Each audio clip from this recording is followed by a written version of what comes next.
stil wees en gees. Romeine 8 verse 12 en 13 sê, daarom dan, broeders, is ons skuldenaars, nie aan die vlees om na die vlees te lewe nie, want as julle na die vlees lewe, sal julle sterwe, maar as julle deur die gees die werke van die liggaam doodmaak, sal julle lewe.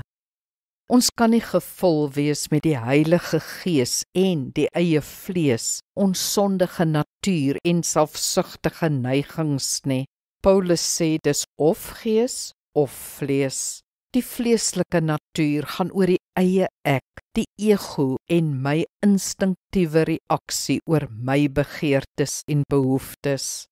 Paulus sê die gees moet die vlees oorkom, aan die kruis slaan.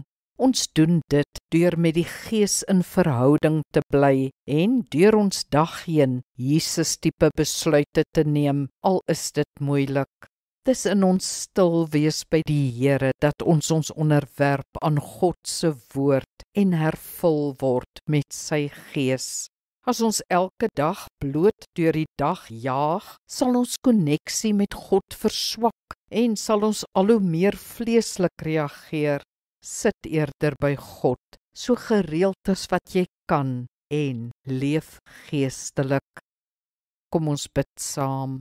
Heilige Gees, vul my met God, met sy hart en wil, sodat U meer word by my en ek minder. Ontmoet my in die stilte. Amen. Die Here seën jou.